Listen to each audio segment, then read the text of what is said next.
حضرت سیدنا ابوبکر صدیق رضی اللہ تعالیٰ عنہ جب حضور نبی کریم صلی اللہ علیہ وسلم کے ساتھ ہجرت فرما کر مکہ المکرمہ سے مدینہ المنورہ کی طرف نکلے تھے تو راستے کے اندر ایک ایسی غار کے اندر جا کر کے رکے جس کو غار ثور کہا جاتا ہے۔ اب جیسے ہی اس غار کے اندر جا کر رکتے ہیں تو کفار بھی پیچھے پیچھے چلے آتے ہیں۔ اس غار کا منہ اس طرح سے ہے کہ اگر اس کے پاس سے گزرا جائے تو غار میں بیٹھنے والا بندہ جو ہے وہ نیچے جا کر کے اوپر سے گزرنے والوں کے قدم دیکھتا ہے، نظر آتے ہیں باہر سے۔ حضرت سیدنا ابوبکر صدیق رضی اللہ تعالیٰ عنہ عرض کیا یا رسول اللہ صلی اللہ علیہ وسلم، آقا یہ جو کافر ہے نا یہ تو اب غار کے منہ پر آ چکے ہیں، ان کے قدموں کے نشان قدم ان کے نظر آ رہے ہیں۔ یا رسول اللہ صلی اللہ علیہ وسلم اگر انہوں نے ہمیں اندر دیکھ لیا تو پھر کیا بنے گا؟ تو اس وقت حضور نبی کریم صلی اللہ علیہ وسلم نے کیا ارشاد فرمایا تھا؟ آقا علیہ السلام نے ارشاد فرمایا تھا اے میرے پیارے غلام اے ابوبکر صدیق پریشان نہ ہو، ہم دو ہیں اور ہمارے ساتھ تیسرا ہمارا خدا موجود ہے۔ ابوبکر پریشان ہونے کی ضرورت نہیں، ہم اس غار کے اندر دو ہیں اور تیسرا ہمارا خدا ہے۔ اور اللہ رب العزت نے حضور نبی کریم صلی اللہ علیہ وسلم کے اسی فرمان علی شان کو مد نظر رکھتے ہوئے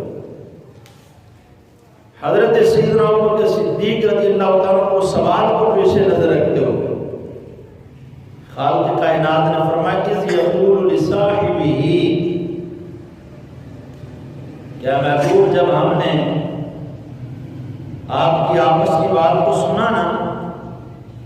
کہ جب تمہارے صاحب جو ہیں، تمہارے صحابی جو ہیں، تمہارے ساتھی جو ہیں تمہیں غار کے اندر اپنی پریشانی بتلا رہے تھے تو اس وقت ہم نے کہا لا تحزن ان اللہ معنا، اے محبوب پریشان ہونے کی ضرورت نہیں ہے، تمہارا رب تمہارے ساتھ موجود ہے۔ اللہ نے اس واقعہ کو قرآنی حصہ بنایا کہ اے پیارے محبوب اپنے ساتھی سے، اپنے صحابی سے یہ بات کہہ دو، لصاحبہ، اپنے صحابی سے یہ بات کہہ دو کہ پریشان ہونے کی ضرورت نہیں ہے، لا تحزن، اے ابوبکر غمگین نہ ہو، ان اللہ، بے شک اللہ تعالی معنا، ہمارے ساتھ ہے۔ اب کافر ہاتھوں میں تلواریں لے کر غار کے منہ پر کھڑے ہو اور غار کے اندر سانپ بھی ہو، اس کے علاوہ موذی جانور آ جانے کا خدشہ بھی موجود ہو، تو اس وقت بندہ بارہ مرتبہ سوچتا ہے بڑھتے پیڑے تھا گیا پتہ نہیں بنے گا کیا۔ اگر ساٹھے ورگا ہے تو سوچے گا، پریشان ہو جائے گا کہ رات کا عالم میں پریشانی ہے، اندھیرا ہے، پتہ نہیں کی معاملات بنن گے۔ دن دے وقت بھی اگر اندھیری کوٹھڑی دے اندر چلا جائے بندہ پریشان ہو جائے کہ دن دا عالم میں پتہ نہیں ہے اندھیرا ہے، کوئی چیز میں ڈس نہ لگے۔ لیکن حضرت سیدنا ابوبکر صدیق رضی اللہ تعالیٰ اس یقین سے، اس وثوق سے اس غار کے اندر داخل ہوئے، پھر بھی دل ڈرنے لگا، دل کے اندر ایک خدشہ اٹھا، ایک وہم پیدا ہوا۔ تو آقا علیہ السلام نے فرمایا اے پیارے صدیق پریشان نہ ہو، ان اللہ معنا، بے شک ہمارا اللہ ہمارے ساتھ ہے۔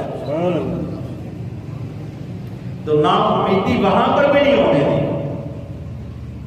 کہ اگر ہمارا رب ہمارے ساتھ ہے یہ کافر ہمارا کچھ بھی نہیں بگاڑ سکتا،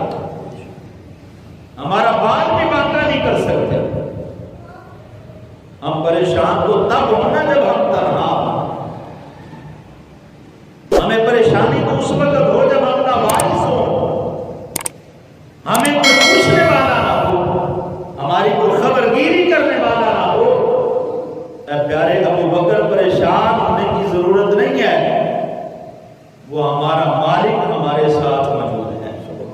ہم یہاں پر دو ہیں اور تیسرا ہمارا اللہ یہاں پر موجود ہے۔ اب اس حدیث کے اندر کیا بات بتلائی کہ کبھی بھی کوئی شخص اپنے آپ کو تنہا نہ سمجھے، وہ نیکی کرتا ہو، وہ برائی کرتا ہو، وہ اچھائی کے راستے پر چلتا ہو، کبھی یہ نہ سوچے کہ میں تنہا ہوں۔ بندہ مومن کو پختہ یقین کر لینا چاہیے کہ اس کا اللہ اس کے ساتھ موجود ہے۔ یہ مومن کا ایمان ہونا چاہیے۔ تو جب تک یہ ایمان نہیں بن جاتا، سمجھ لینا چاہیے کہ ہمارے ایمان میں کہیں نہ کہیں کمزوری ضرور